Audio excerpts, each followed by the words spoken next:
Hello and welcome back to Life Success Tools. I'm Jonathan Logan, your host, and today we are fortunate enough to be speaking with Terraine Lebeau. He's a wonderful human being. I've already been on his podcast, and now we've invited him here. I was so impressed with him. Wanted to get him on so you guys get a chance to meet him and hear all about him and learn what he's doing that's so important, especially around grief, identity, relationship, and some other areas. So, Terraine, he's a certified grief and identity relationship coach. He's the founder of Behind the Shades Coaching. He helps people to understand their grief identity and loss recover relationships and help build positive connections within their life. So we're going to hear a whole lot more about that today. I'm super excited to have you here. Terraine, welcome to the podcast. Jonathan, thank you so much for the opportunity. It is a blessing and a pleasure to be able to speak with you today. Glad to have you here. Well, let's just jump right in because you and I had a chance to talk before, and one of the things I was very impressed with was a little bit about your story, and I was hoping maybe you could, for people who don't know you yet, share a little bit about your story and how you came to be this kind of a coach and this kind of a practice, and to put your podcast together. Absolutely. So what I did is my superhero origin story begins with my grandmother. She's someone that took me in, and she's someone that helped me to become the man that I am today. But my story starts with I grew up without my mother or my father, and that can be quite difficult. And the way that shaped me is that every time I went outside with my grandmother, I was like, how come everyone's parents look so much younger than mine? Mm. So time after time after time, I began to see these things and see the difference. And then one day I remember asking my grandmother, I was like, hey, everyone else's parents, they look so much younger. And then that's when I was told that your parents are actually somewhere else. I'm taking care of you and the full thing. But the beautiful thing about that, Jonathan, is that it didn't make me love her any less. It actually made me love her even more because here is someone that took care of me Mm. when maybe I didn't have anyone to take care of me during that time. And that act of service stayed with me. And from then on, that's when I knew I was always going to be service to other people because someone was there for me. And I wanted to make sure that I was going to be there for other people. And that's how I started everything.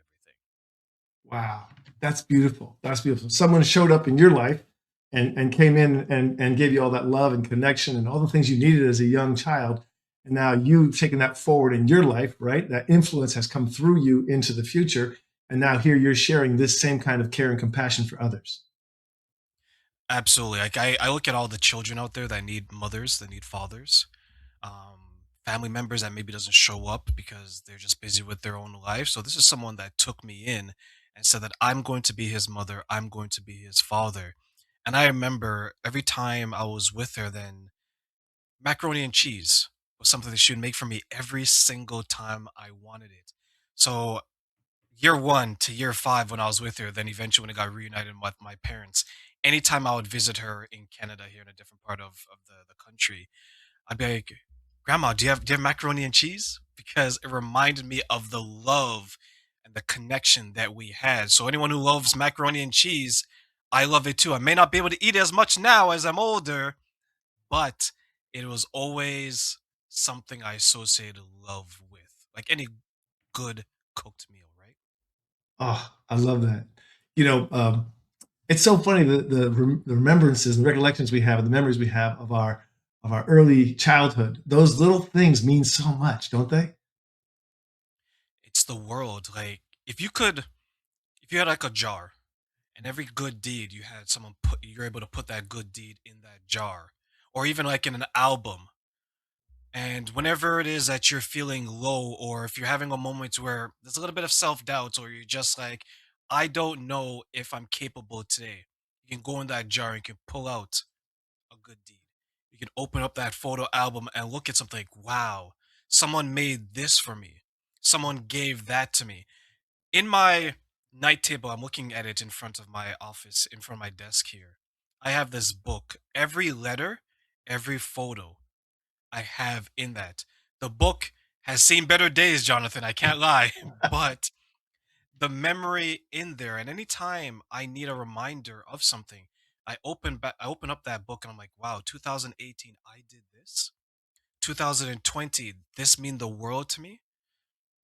So that's what I do, and I encourage everyone to do that. Find yourself a jar, find yourself Mm, a book, something that you could remind yourself of the good deeds, because as we get older, sometimes we just forget, but the emotional connection is always there. wow. I love that. I love that. That's, man, that's great. I've heard of different people keeping different, little mementos and things like that, but to actually be disciplined enough to have a book where you can flip through it and remind yourself and pull those things out of the jar, that's just beautiful.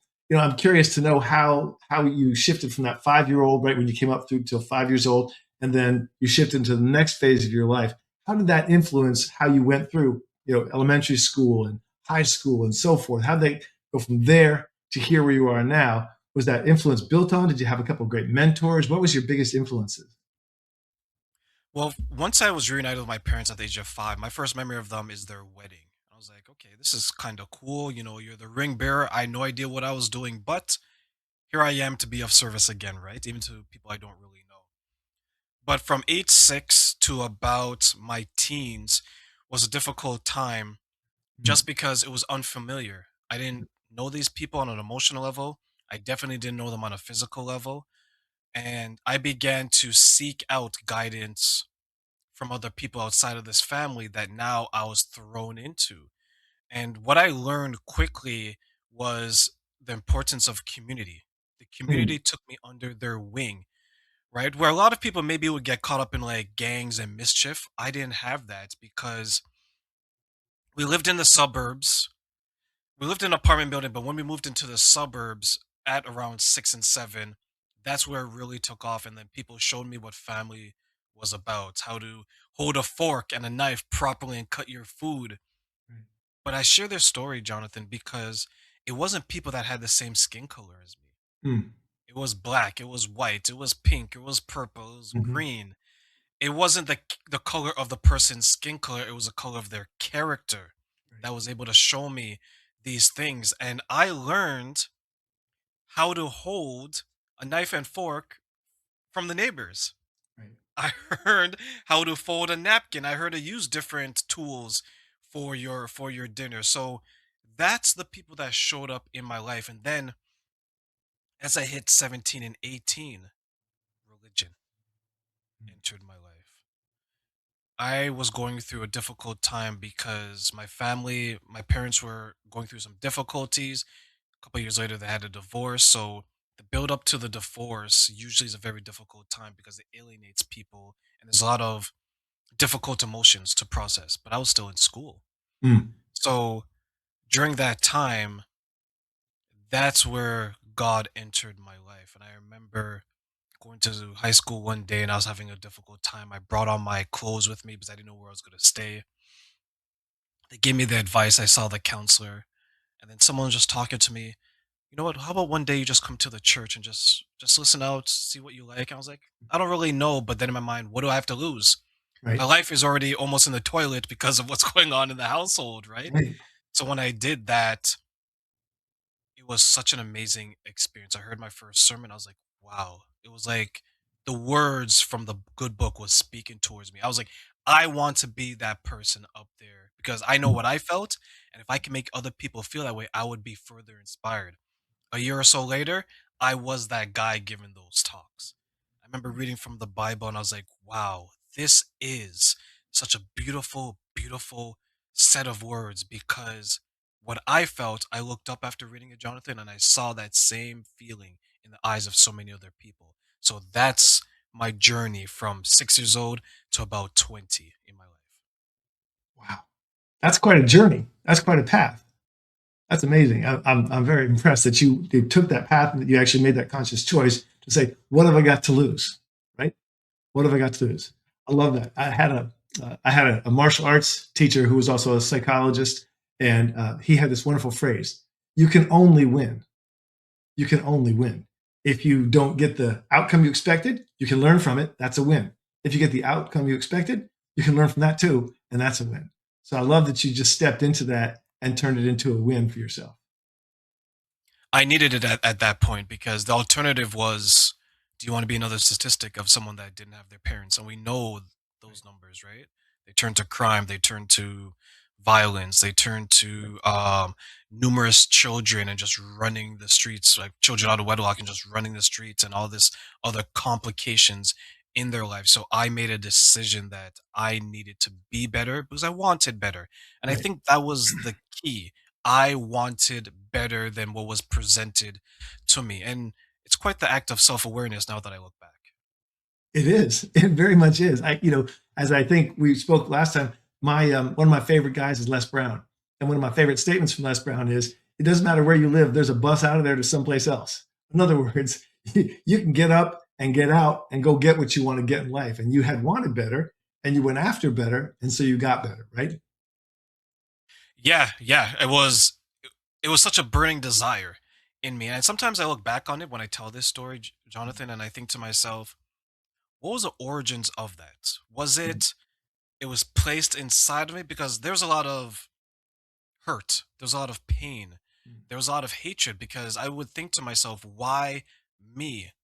But then flip that around now years later, why not? Why not Terrain? Right? And because after I went through all that in my in at 18 and 19, my 20s hit, and then there was big obstacles that lasted 10 years. My parents finally got divorced, and the family was falling apart. And I was like, I just survived something else, right? Right. And here you are, fresh in your 20s, which for a lot of us is such a time of joy because you're finally an adult. Maybe you can drive, maybe you could drink, maybe you have a good set of friends, or at least a good set of friends that you think they're a good set of friends. So it's usually a joyous period, but then I was thrust right back into trying to survive. So I'm really appreciative of everyone that has entered my life during that time and what Mm. I've learned because once the 20s hit, man, that was a ride for another day. So, Doreen, what I'm most impressed with, and I've heard you speak, and I've listened to some of your podcasts and so forth, you have this internal guidance system that I'm very impressed with, and your ability to speak to an element of truth about about pain and grief and identity.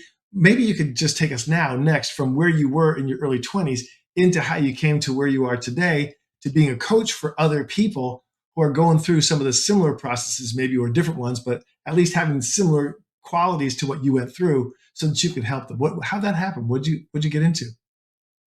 Yeah, so my 20s was a period of time where there was a little bit of a struggle and I didn't know who I wanted to be because I saw better 18 and 19. I know what I didn't want to be 14, 15, 16, and 17. So once I entered year 20, I was like, Terrain, what is it that you really want? Because you're walking that line Mm, and you won't be able to walk it anymore. So the reason why I got into grief identity is because I myself was having an identity crisis. I didn't want to continue being the man that I was because I saw the man that I could be. mm, But the problem for me at that time, Jonathan, was I was a people pleaser. I want to make my mom feel good, right? I want to make my dad feel good because I felt like they didn't want me. So now I'm here trying to overcompensate.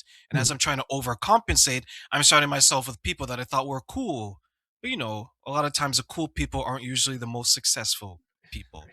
right, Right? So I decided that I need to separate myself from the weekend friends, the ones you could get drunk with, sex, money, and drugs, and the friends that you can actually build healthy family relationships. yeah, So that's how I knew I wanted better. So once I identified that in my life, I was like, I'm going to help people identify it in their life. Because we think of grief as of losing someone physically. I was lost spiritually, mm, emotionally, mental health wise. I was lost. So how many other people were lost? So that's how I took my personal experience, I took my foundation, and I said, I'm going to help people rediscover who they are, but mm, most importantly, redefine who they want to be. And that's right. how I got involved in that. Wow, that's so powerful. Understanding that this is where you were at one point and this is where you wanted to go, right? That's one of the biggest questions. There's a philosopher, psychologist, and he had this question. He says, where are you now and where do you want to go? Like, where are you right now? Because you have to get honest with that, right? I'm feeling grief, I'm feeling pain, I'm feeling lost. I've got my weekend friends who I enjoy, but I'm kind of getting tired of that, burned out. And I really want more success and happiness and well-being, community in my life. And so I'm here now. How do I get to there? Well, you got to surround yourself with the right people first, right? 100%. I wrote a post, I think it was maybe 6 months ago, where I challenged people. I would say that remove alcohol and drugs out of your life and see how quickly your inner circle will change. And Right. the comments were so supportive. They're like, I did that. One person shared that he was having liver damage from the amount of alcohol he was consuming hanging out with his friends. Wow. Once he made the health choice to not do it anymore, his closest friends, which he claimed were like brothers, stopped talking to him Mm. instantly Hmm. because you're not of use. You're no longer cool. You're no longer one of us. Right. Right. So I see a lot of people struggling with that because I struggled with that. So, to your point, we all have a decision to make, and hopefully, we can make the decision sooner than later, especially before our body starts to say, hey, change now, because if you don't, we won't be able to look back. Yeah. Yeah. 100%. I worked with a company for a while where there was a gentleman who was in sales and making about $100,000 a month, super high end guy, right? And he told his story once to us in a sales meeting. He said, I came from a place where it was poverty, deep poverty, and I had decided for myself that this was not the group of people I wanted to hang out with. Sound familiar, right? It's like I wanted more success in my life, and I realized I had to leave this place and go someplace else and learn new things and become a new person, a better man, because he had wanted to get married and have kids and all that. He says, I want to be a better man so that when I have that relationship, I have a better family, a healthier family, and I'm also attracting that into my life and then surrounding myself with other healthy people so my family has a healthy community. And so he left that, and his friends were this similar to what you're saying. It's like his friends were like, "Man, you just don't come hang out and play pool with us and get drunk anymore." And he goes, "Because I'm doing something different with my life, and I'm getting different results. You do different stuff, you get different results, right? You go to the gym, you build muscle. You don't go to the gym, guess what? You don't build the muscle."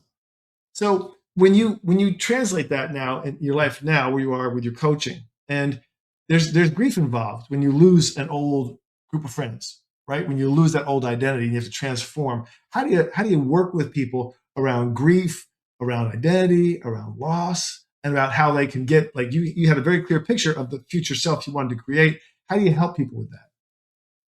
Yeah. So, what I do is I ask them, who do they want to be? Right? What does that look like? So I get them to define it. Mm, Right, similar to your gym analogy, right? I want to lose 5 pounds. Okay, what are you going to look like with 5 pounds less? I'm going to look like Superman, Wonder Woman. right. Fine, let's exaggerate it, right? Because there's this there's this study done where you put capes on children and they Mhm. perform better because they think they're Batman, they think they're their favorite superhero. So it empowers them. Right. So that's the same thing I do for these adults. I say, okay, what is your cape? Who is your cape? My grandmother, my father, my mother, my spouse, whomever. So once they identify one, what does it look like, how they're going to get there, who's going to motivate them, then I can work with them because it's not something that you can do alone. Right. But one of the biggest thing about grief identity with the women that I work with is that they have a hard time letting go Mm, of their peer group and their social circles because once they do, they're alone. mm, And one of the biggest things that people struggle with is loneliness. This journey is a lonely one. So, what I try to get them to do is make sure before you start, you have the people that you can go to. You have your cape, you have your right. superhero. Right. And as they identify that, I tell them, okay, this is what we're going to do. This is who you want to be. This is how we're going to get there. Is it going to hurt? It's going to hurt a whole lot, Jonathan. Trust me. And number four, are you comfortable with being uncomfortable? Train, Mm, what does that mean? mm. This is what that means. Yes. You are not going to be able to go out and drink and party. You're not going to be able to sleep with 1,000 people. Mhm. You're going to be very strict. You're going to feed your mind, body, and soul. Mm, Emphasis on the soul. And once I get them to commit to that, I say, this is what we're going to do now. Look in the mirror and tell me everything that you love about yourself. mm. They'll say maybe one or two things, right? Okay. Tell me everything you don't like about this yourself. They'll tell me 1,000 things. I was like, okay. So out of the 1,000, let's reverse that. Right. I don't like my weight. I don't like that I'm renting. I don't like that I'm not in a relationship. Okay. So what you want is the opposite. You want that relationship. You don't want to rent. You want to change your job. You want to change your friends.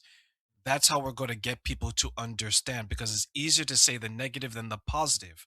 Yep. It's the second step, building yourself up through your words. Because I will ask the women I work with, if you don't show yourself love, how can you ask anyone else to do it for you? They take a step back. Right. And then I ask them a third thing, what does love look like to you? Hmm. I don't know. If you don't know what it looks like, you don't know where to find it, how are you going Yeah. to be able to ever see it when it's in front of you? Right. So that's how I get people to start their journey because it's not easy, but I can get you there. Wow. That is beautiful. That is really, really beautiful because we both know there are so many people who are in pain and hurting, identified with their past. They can think of 1,000 things that are wrong with themselves. They can only think of two or three that are right about themselves. You and I, as coaches, know that's not true. There's many beautiful things about them. It's just that they're looking in the wrong place, right? And you're turning them into the mirror and having them really identify with who they are and who they truly are deeply inside and who they want to be, right? And help them create that vision for themselves. Absolutely. And the problem that some people face is that when they say the things that they don't like about themselves is because someone told them that. The mom, the dad, the family, right? You're fat and stupid. How many people are fat, stupid, and ugly? Right? So many of us, right? But that is not true because how do you define beauty? Is it external? Is it the wrapping? Or is it the gift underneath the wrapping? Right. That's where people struggle, right? And I get it. Like as children, what are we taught, Jonathan? Like at Christmas time, you run down the stairs, you run to the tree. What's the first thing you look for? The gifts. But you look for the gift with the best wrapping. Right. That's just like human beings.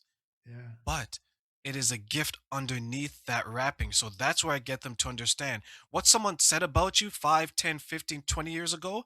It may or may not be true 5, 10, 15, 20 years ago. Is it still true today? Right. That's the key. Because if you still think it's true, then we have a lot of work to do.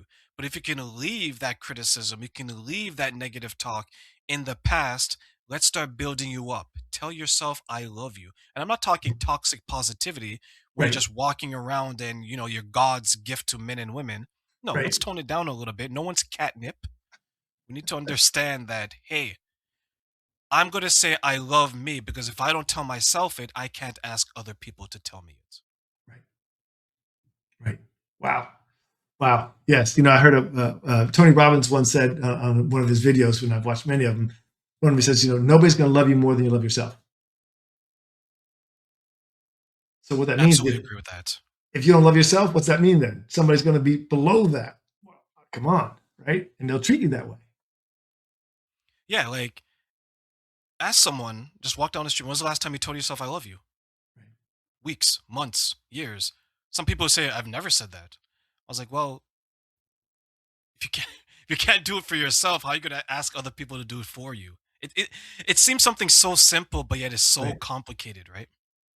Yeah, and I want to put a pin in something you said a moment ago that really struck me. That like that's a big, it's a wow moment, which is that if someone has a negative self image of themselves, negative self esteem, they're saying things like I'm ugly, I'm fat, I'm stupid, I'm whatever, right? I'm bald, whatever it is. It probably wasn't me that came up with it. It's like an angry parent or a sibling or the bully in the schoolyard or someone who might have been having the worst day of their life, and now they're projecting it onto you, and you hear it. It's like, well, wait a minute, and then we carry that around for the rest of our life in pain and struggle.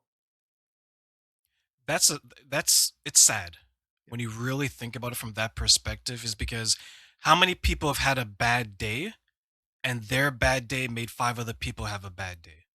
Right. Yeah, That's tough. it's tough. It's tough, and I So think that's why I feel for people, and you have to be very cautious about the impact you have on other people because I can say something to you, Jonathan, and it upsets you.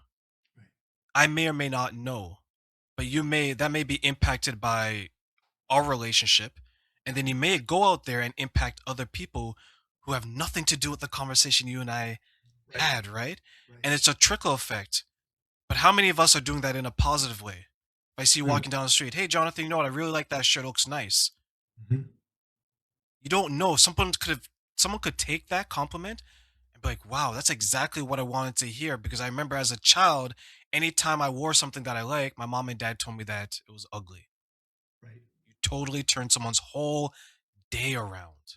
Right. And that's the importance, to your point, about the impacts that we have on each other, not only on an individual level, but as a community as well. Yeah.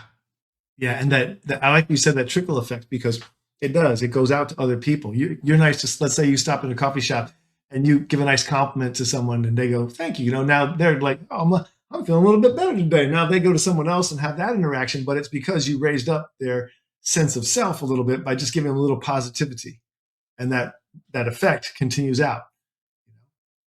It would be kind of Paying cool it forward, my friend. pay Paying it it forward. forward. Yeah. Wouldn't it be cool to just start that in Toronto to get like a group of people and to do like a happiness wave somehow? You know like how they do the wave in the stadium, right? Like that. But you do like a happiness wave all around the city of Toronto for like a week and just get people doing it, make the challenge, go out and do that and see what would happen. You know, it'd be very interesting to see the effect. And then it's going to come back. It eventually ripples back to you because it goes around, right? What goes around comes around. Yeah, yeah, and I think that's something that's definitely needed. You look at like present day, Mm. we don't even have enough of that, right? Like we don't even some people can't even do it in their homes. Yeah. Maybe they're too busy. Maybe work is consumed. There's these distractions, right? I remember a time where talking about my grandmother earlier, where dinner time was almost mandatory that everyone come together and have dinner. Mm. How many people have that quality time together as a family? Right. Right. Especially today, you got like I've been out to restaurants where it's like there's let me grab this. So here it is. Here's the couple. The couple's out there at the restaurant and they're like this. He's like this. She's like this. And the dinner gets served and they look down and they take a bite and they're still doing this. And I'm like, are you guys together or do you just happen to share a table? Because if you're sharing a table, you might want to get to know each other because you look like you should be a couple. You know, it's like Yeah. why not? And I was gonna add to that, like they're on their phones and then they only pause when the food comes over, take a selfie with it, and they continue on their phones. It's right. Yeah. Here's my meal, right? But that doesn't even include the person across from them that they're having dinner with. You know, it's just like it's a very strange thing what's happening, isn't it? Yeah, it's unusual. It is definitely unusual, and we could tie it into identity. Like, are they Mm. their online presence, their online identity Hmm. is reached the point where it supersedes their in-person identity, right? Because before it was the person Terrain, the person Jonathan, and then our avatar online. Right. Now some people have become the avatar. Like the avatar is in person and who they think they want to be is online because online, Jonathan, you could be anything you want to be. You could be Right. Batman, Right. right? You could be anything that you want to be. And that's something else that people struggle with when it comes to identity because once someone has to disconnect Mm. the online world, you have to go back to being alone, Right. to go back to being not getting the same amount of attention. You have to go back to maybe not feeling validated. Right. So I can understand why people spend hours and hours and hours Mm. online because if social media, Instagram, Facebook, TikTok, and so on, is that's if that's the only time you hear someone say, you're nice, you're Right. pretty, you're lovely, the only time you hear positive words, but you know when you log off, all you hear is negativity, which world are you going to existing more? Right. The online one, right? So that's Right. another issue when it comes to identity that I help people with, especially those who are a little bit older, because many of the women I work with who are coming out of relationships, they have to re-enter the dating market. So a Mm. lot of times they will start it online. They're like, Terrain, how do you work this? I'm from an era where I would drop my handkerchief in the middle of the street, and the first guy that picks it up, we got married. We took the ferry and it was 5 cents at the farmer's market. You remember Right. those days? Right? So now it's a little bit different. Tinder what? Tinder who? Like they don't know these things, but they get such a flood of attention and validation that could be overwhelming, but then it's addictive. And now they got to navigate that identity piece. And I help them with Right. that as well. Mm. I wonder, there is so much of a social media world and people get all the thumbs up and the likes for being outrageous or for saying something, either super negative or super attacking, whatever, all that stuff that's going on social media right now. Is there Is there some element that you talk about with your coaching, you work with your coaching for people who have that kind of like a dopamine addiction because of all the stuff on social media? How do you pull them back from that, especially in regards to the dating scene as well for the women you're working Well, one of the things I like to identify when it comes to social media is that it's good and bad with? Mm, in doses, right? It's like anything. It's like chocolate cake. right. Tastes good if I have a slice, but if I have the whole cake, oh my god, I'm 10 pounds heavier, right? So Yes. what I get them to understand is that it's not real. Mhm. That's a big one. A lot of people confuse it because as the further they get into it, to your point, the dopamine, well, it's like train, it feels good, feels really good. Ooh, today it feels really good. It's like the movie Matrix, right? I know it's not real. My brain is telling me that it's real, but I'm going to continue to eat it. For those who don't know, that cipher when he realized and he's comparing the Matrix and the real world. Right. So, women in general, 'cause I'm going to generalize here, handle attention and validation much differently than men. It impacts them a little bit more because a lot of women get attention and validation from what? Their appearance. So, the women I work with, as they get older in age, what's one of the biggest concerns for women? Their appearance, Right. right? Train, I'm 40, I'm 50, my skin isn't as tight, things are starting to sag. I'm like, girl, we all been there. Right. We're all going to be there. So now, once their confidence starts to waver a little bit because what they see in the mirror is not what they look like when they're in their 20s, but you have people giving them this attention, they start to feel good about it and they become Mm, addicted.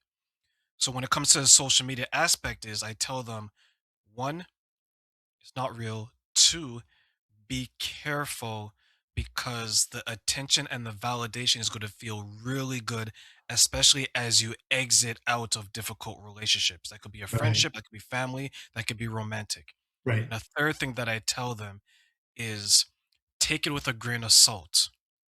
Do you truly believe you are Angelina Jolie in the flesh?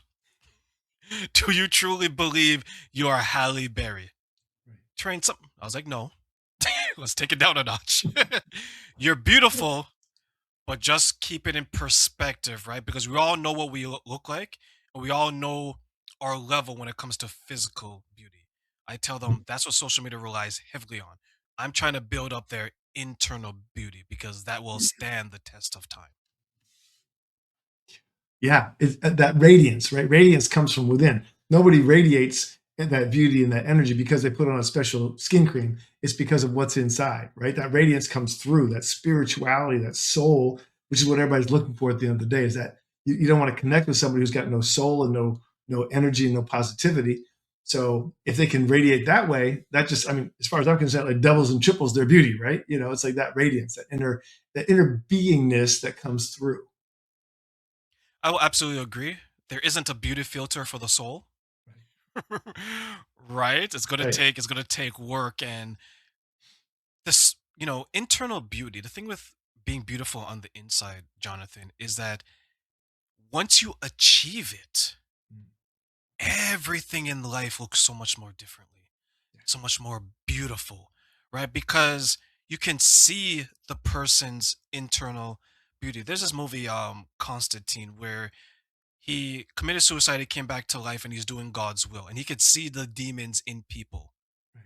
To me, that's what internal beauty is. Once you become balanced and harmonized with that, Mhm. you can see the internal workings of other people. You know who to keep at a distance, you know who to invite into your world. Right. So, to your point, you begin to radiate it, right? Because other people do the same, good, Right. bad, or indifferent. But once you achieve that, you can pick up on who's going to be a part of your world and who's not going to be a part of your world. Right. Right. Wow.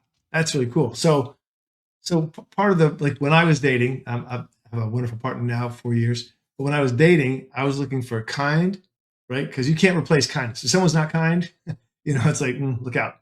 And then smart, because if the person isn't smart enough to make good choices, that's not a good person for me to be around, right? They got to make smart enough to make good choices, right? And then already happy. So if the person is already kind, smart, and happy, that's great because I can't make them be any of those three if they're not, right? We can go work out at the gym together. We can lose weight if we need to lose weight. We can build muscle. We can get stronger. We can do those things together. We can learn any new skill. But if someone isn't internally already kind, smart, and happy, it's going to be really hard for me to help them be that way. Right? That's what I was thinking. 100%. 100%. Like, that's why I'm a big proponent of understanding what is it that you want, even if you have to Mm. write it down, Yeah. Jonathan, okay? Give me 5 things. This is what I tell the woman I work with. 3 are personality behavior and 2 are physical looks. I Okay. want someone that's 6 feet tall. Okay, that's 1. Right. I want someone that's bald. I'm okay, that's 2. Now you gotta go internal. But Terraine, I was like, no, you Mhm. already have your 2. So now you gotta go internal. Is he kind, to your point? Mhm. Smart, Mhm. happy. Like, Terraine, why is that important? I was like, well, do you want a good looking man that's gonna make you miserable all day long? I don't want a good looking woman. There's one of my former friends, she said, Terrain, I need a man that has big hands. I was like, Okay. big hands? I was like, that's your thing. Everyone has a preference. Right.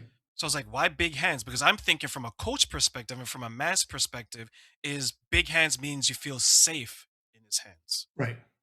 Right? That's the way I took it logically. She meant something else. So I asked her, I was like, okay, is that a deal breaker? She said yes. So I gave her the example. If there's a homeless person who has big hands, would you Nice. date this person? She was like, I was like, that's the problem right there. Right. The answer should be no, right? And that's where people get confused. They value Mm. external more so than internal. And Right. to your point, right? You can't make people kind, smart, and happy. But those 3 things are so valuable to the longevity of a person's relationship, even if it's not romantic. Just Right. being around someone that's kind, smart, and happy will uplift you so much so that maybe you pass it forward. So I'm a big proponent of understanding what you want and write it down if you need to. I love that. Write it down because that also makes it real, right? When you're writing it down, it's like, okay, and you're looking at that every day, you're reminding your brain, your reticular activating system, the part of your brain that searches for what you're actually looking for. And if you write it down and you visualize it, that's going to be really powerful. Do you use any visualization with the future self kind of a thing with your clients? From a writing down perspective, yes. Uh-huh. What I try to get them to do, those who are artistic in nature, I Mm. try to get them to create the person that's going to look like. Okay. So it could be, let's say, someone like you and I who have shorter hair. It could be someone with long flowing hair. Whatever, make it real to you. Right. Your cape, your superhero, Superhero. right? So that's what I do for them. I get them to draw it. If they can't draw it now, I get them to visualize it in their mind. What does this person look like? What are they wearing? Their Mm. shoes, Mm. their appearance, right? Because that is key. If you're someone that wears jeans all day long and you're Right. like, okay, the new me is gonna have jeans, I'm like, that's perfectly fine. Mhm. Own it. What does jeans mean to you? What does the button up mean to you? What does the suit? Right. What does the pantsuit? What does the dress? What does the skirt? What do these things mean to you? So I get them to visualize it, and then I get them to tell me what each article of clothing means. Does it Ooh. represent something as Right. well? Right. Yes. Wow. Wow, I love that. That's great. So basically, you're having them describe it. And that description does two things. One, it makes it real.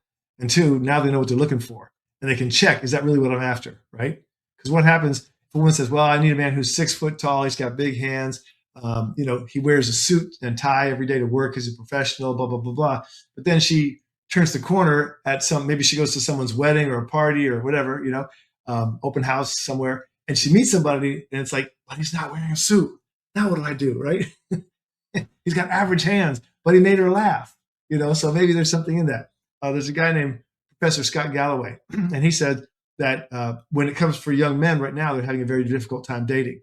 Something like 60% of young men in the United States have not asked a woman out on a date in their 20s, right? They're scared, they're terrified, or whatever it is, the reason why. But he says, that's a really difficult thing because if you don't get the practice of getting rejection, then any rejection looks like the end of the world.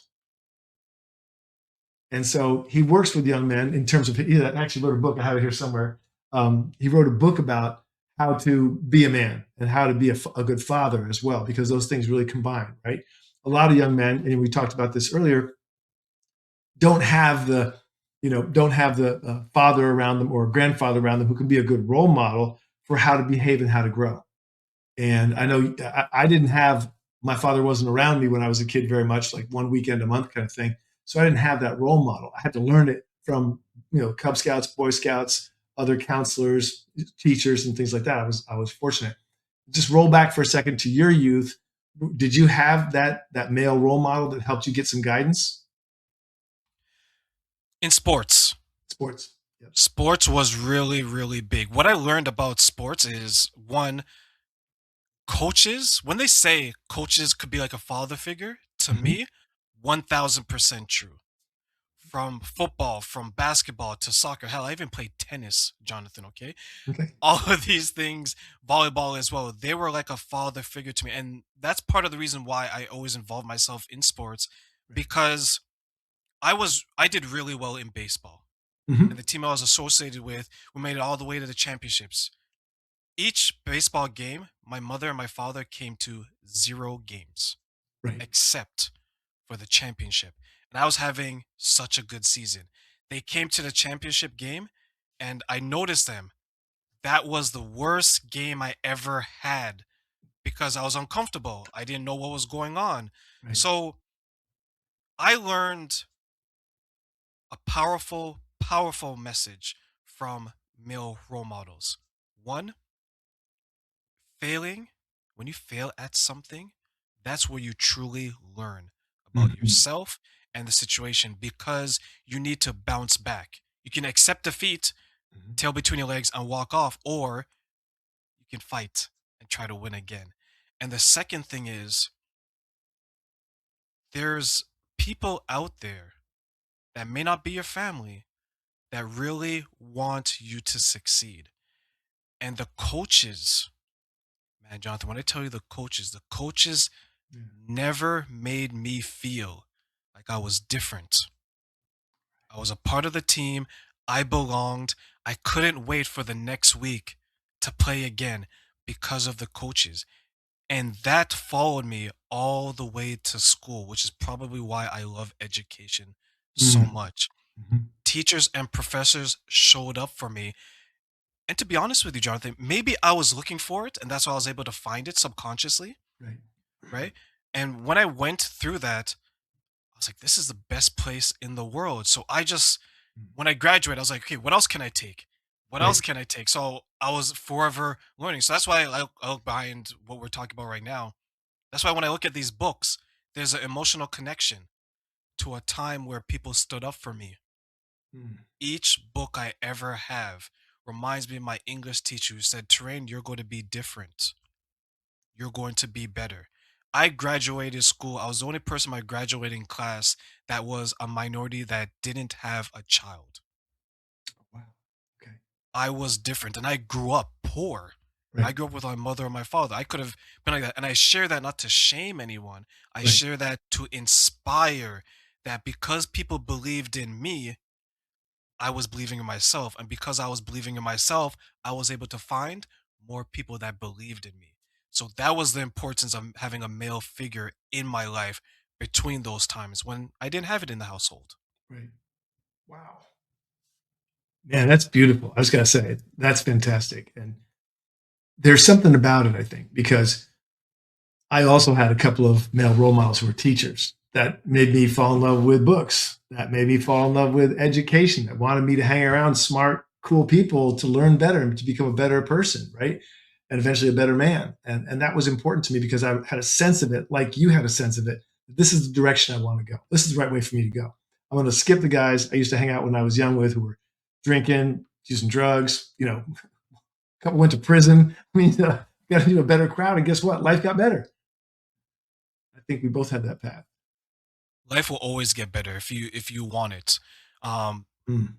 there's difficulties that everyone faces and challenges, but it's the will, right? Like in corporate America, corporate Canada, you hear about all these different coaching styles. What it really boils down to is will, skill, and the resources for both, right?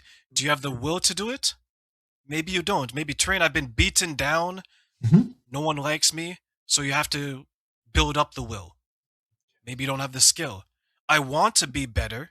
I just don't know how. There's resources for the will and there's resources for the skill.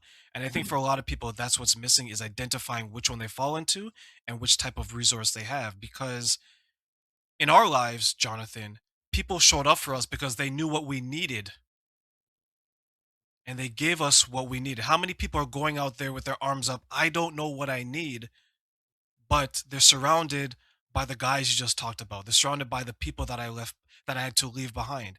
Not because they're bad people that we left them behind, Right. but we wanted better. And we knew they could have come around, they couldn't be there for the journey. Well, maybe they are bad people after all, when you look at it from that perspective, right? But we wanted a change, and the change, unfortunately, not everyone can fit on that bus. Some Right. people have to get off at this stop, and you have to continue going driving that bus, and whoever finishes that journey with you, they're the ones who are meant to be. Wow. I agree with you 100%. Let's shift gears a little bit because I think we both know that the world's getting a little more difficult for most people, right? Especially the fewer means you have financially or emotionally or spiritually or psychologically, then the more difficult the challenges and the changes that we're experiencing now are going to be for people, right? If you've got lots of, I mean, if you're a multimillionaire, well, a little bit of change doesn't hurt you. You just shift a little bit, right? But if you are someone who's struggling in life or working through hard things or have a deficit in certain areas, either spiritual, emotional, mental health issues, what have you, change can be very difficult to surmount or deal with. What can you speak to for the young people, or for younger than me? I'm in the 60s, but for younger than me people who are, or anybody really who's going through some difficult times with all the changes that we're going through. What do you tell your clients, and what would you just tell anybody who's watching this video and is maybe feeling some of that? It's a tough world out there, right? So what I try to share with people that the world is difficult. Mhm. The biggest thing that I want to share with everyone is don't fix the world yet. Mhm.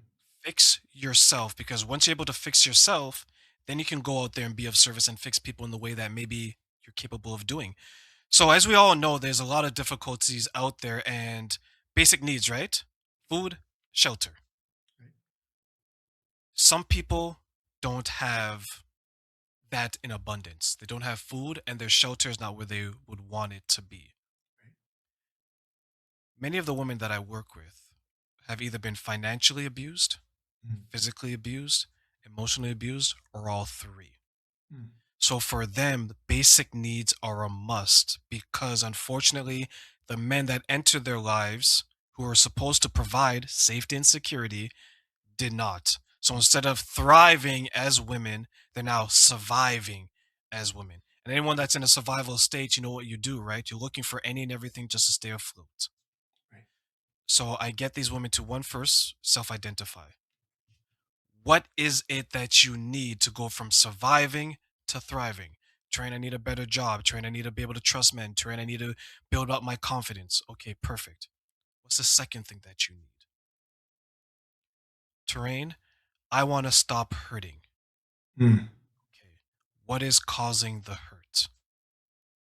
These are self reflective questions because when we turn on the TV, what do we see, Jonathan? We see chaos, we see drama, we see suffering. Yep. I don't know about you, but when I look at suffering, and some of my clients, when they look at suffering, it compounds their suffering. Yes. Worse yet, they begin to minimize it. Well, Jonathan is having a bad life. Mine doesn't seem that bad. That's not the standard that we have over here. The standard is we're going from surviving to thriving. Sure, there are people worse off than you, but there's people who are better off than you. Right. Where is it that you want to be?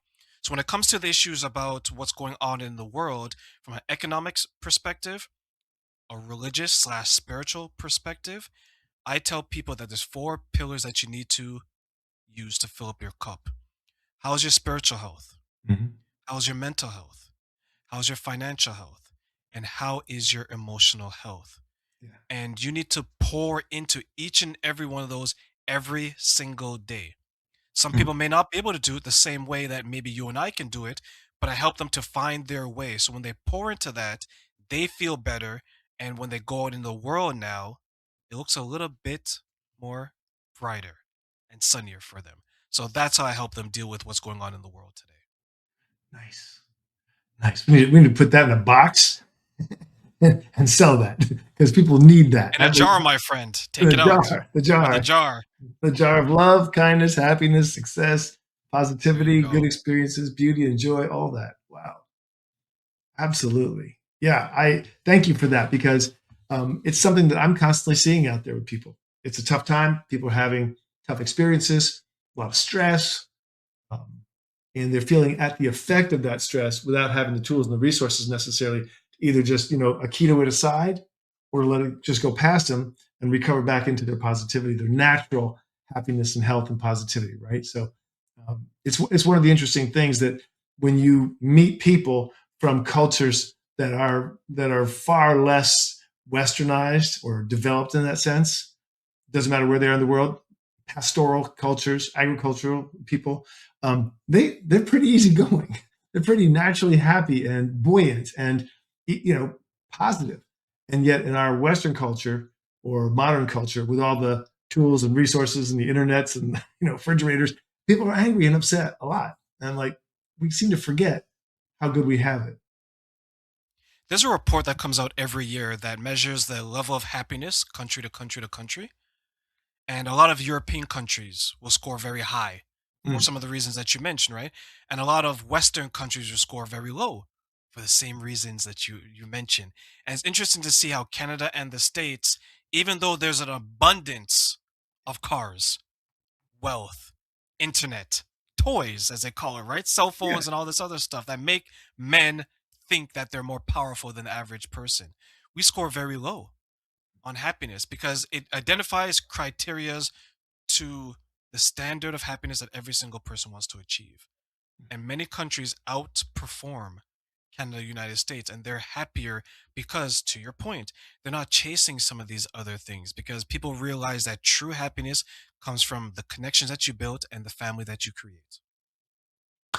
Yes, sir. That's exactly. And you tell us the Scandinavian countries usually rate very high, but what people don't understand is inside the original cultures, the Viking cultures of those peoples, is a very community oriented sense. It's not so much me, me, me. So now I'm comparing me to the whole world. It's we, and they're very interested in the quality of life and the relationships with each other as a group of people, whether it's your neighbors or your relatives or your people coworkers. They're much more interested in positive, healthy relationships than they are in acquiring the new watch or the new cell phone or the new car or something like that. Now they're successful financially, but it doesn't make them different than they were before when they, and there's a word for it. I think it's called Hugy or something like that. Hugggy, something like that. But what it means is that happiness of connection. So if you and I are sitting down and breaking bread and we're just talking about whatever, we're having a good time. We're happy. But if we have to go out into the world and just compete, and work more hours to make more money to get the better, bigger watch or suit, the nice suit with the tie and the whole thing, and look that way, then we're probably not going to be as happy as just hanging out and having a good relationship and a friendship. People seem to forget that this individuality and this hyper focus on it is in this part of the world, right? Unless you're if you don't leave your city or your state or let alone your country, you won't realize how many parts of the world is more community based. People get together and their identity is who am I amongst the community? Whereas maybe where you and I live, it's all about me. And you see this in how people behave, right? Like you have people who will do something and it will impact many people and they shrug their shoulders. They're like, well, I'm okay. Whereas where you go to some of these other parts of the world who score much higher when it comes to happiness, their thought process is, how is this going to impact my community? Right. Then maybe they'll think how it's going to impact themselves. So it's interesting to see the different dynamics in thinking between the individual, me, versus the community and the different levels of happiness between the two. Yeah. Yeah. It gets me back to your jar, right? You go look in that jar, right? Shake that jar up a little bit, pour it out on the desk, and start sorting through all those memories. It's like, were they ones where you like worked harder, 60 hours a week, 70 hours a week? Was it ones where you like got that extra little bit of money because you did all that extra? What is it that makes you the happiest in life? And remembering that that's what the real purpose and meaning of all this is, right? deeply spiritual, deeply emotional, deeply connected experiences where there's some awe and reverence and beauty. That's what gives us the joy, right? I would absolutely agree, and I wonder how many people struggle with that because community-based appreciation takes a little bit longer to experience Mm, than when it's individual based, right? Like you work 60 hours, you know right away you work 60 hours, and right, then you get another sense of accomplishment because the money hits your bank account, right? right.